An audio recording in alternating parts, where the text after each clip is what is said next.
वो लल्लन और हरिया तुम्हारे घर से बोरे में किसी को भरकर ले जा रहे थे। वो अवश्य ही तुम्हारा कुत्ता होगा। फिर किसान भागता हुआ लल्लन के घर जाता है। लल्लन, मुझे पता चल गया है, तुम्ही ने मेरे नीलू को चुराया है। उसे अभी के अभी वापस लौटा दो, नहीं तो मुखिया से कहकर तुम्हें कड़ी से कड़ी सजा दिलवाऊंगा।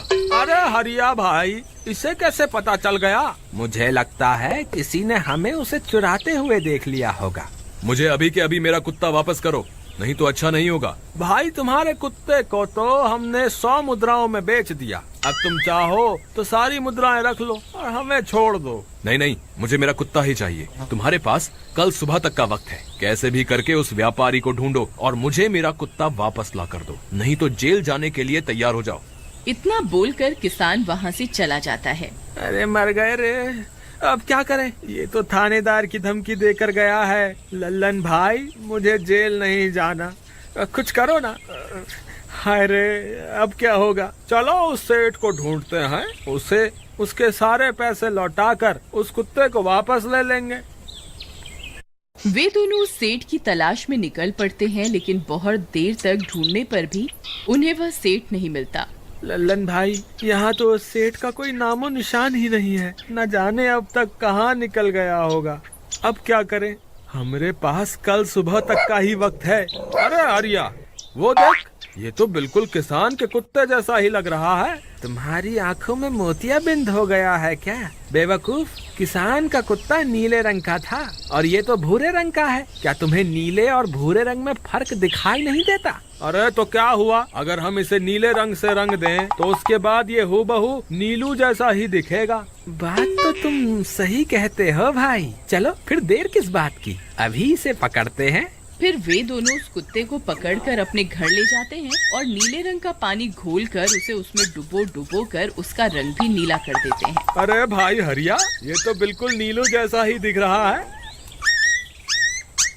फिर अगले दिन वे उस कुत्ते को अपने साथ लेकर किसान के घर जाते हैं। अरे भाई मोहन, देखो हम तुम्हारे लिए क्या लाए हैं। जल्दी आओ, तुम्हारा नीलू वापस आ गया है, जल्दी आओ। किसान और सुमन की खुशी का ठिकाना नहीं रहा। लल्लन और हरिया, तुमने गुनाह तो बहुत बड़ा किया था, लेकिन वक्त रहते तुमने अपनी गलती को सुधार लिया, इसलिए मुझे तुमसे अब कोई शिकायत नहीं है। तुम दोनों जा सकते हो। फिर वे दोनों वहाँ से निकल जाते हैं। नीलू, तुम वापस आ गए। मुझे तुम्हारी कितनी फिक्र हो रही थी। कहाँ चले गए थे तुम? हाँ, आज के बाद मैं तुम्हें कभी अकेला नहीं छोड़ूंगी। मेरा नीलू इतने दिनों बाद घर आया है, इतना गंदा भी हो गया है। चलो अब हम नहाई करेंगे। फिर सुमन उसे नहलाने लगती है। अले मेरा नीलू नहाई करेगा, इतना गंदा हो गया है। पानी उसके ऊपर पड़ते ही वह कुत्ता छटपटाने लगता है। अरे क्या हुआ नीलू, तुझे तो नहाना बहुत पसंद था, आज क्या हो गया तुझे? तभी उसका सारा नीला रंग उतरने लगता है। अरे ये क्या, इसका रंग क्यों उतर रहा है? तभी वह कुत्ता गुस्से में आकर सुमन को काट लेता है। अरे मर गई रे, हाय रे। अरे सुनो जी, इसने तो मुझे काट खाया। हाय रे अजी, सुनते हो? जल्दी आओ, मुझे लगता है ये हमारा नीलू नहीं है। देखो, इसका तो सारा रंग ही उतर गया। ये तुमने ठीक नहीं किया लल्लन, अब मुझसे बुरा कोई नहीं होगा। फिर किसान गुस्से में लल्लन और हरिया के घर जाता है। ए लल्लन, दरवाजा खोल। ए लल्लन, जल्दी दरवाजा खोल, नहीं तो इसे तोड़ दूंगा। आज तुझे मुझसे कोई नहीं बचा सकता। अरे मर गए रे, ये तो उसी किसान की आवाज है। लगता है इसे हमारी तरकीब के बारे में पता चल गया।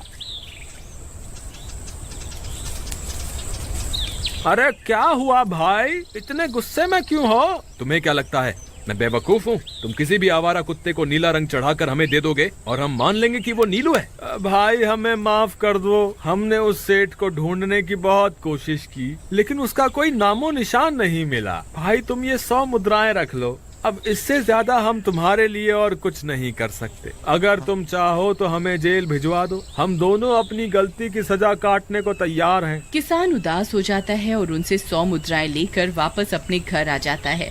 मुझे माफ कर दो सुमन, मैं तुम्हारे नीलू को नहीं ढूंढ पाया। ये लो, ये 100 मुद्राएं हैं। नीलू को बेचने पर उन्हें इतने पैसे मिले थे जो उन्होंने मुझे दे दिए हैं। उन्हें अपनी गलती का बहुत पछतावा है, लेकिन अब कुछ नहीं हो सकता। नहीं, मेरा नीलू जरूर वापस आएगा। हम एक काम करते हैं, कल सुबह इन 100 मुद्राओं का भोजन खरीद कर गरीबों में बांट देंगे। क्या पता उनकी दी हुई दुआओं से हमारा नीलू वापस आ जाए। अगले दिन सुबह होने पर वे दोनों उन पैसों से गरीबों में भोजन बांट देते हैं और वापस अपने घर की ओर चल देते हैं। तभी उन्हें कुछ आवाजें सुनाई देती हैं।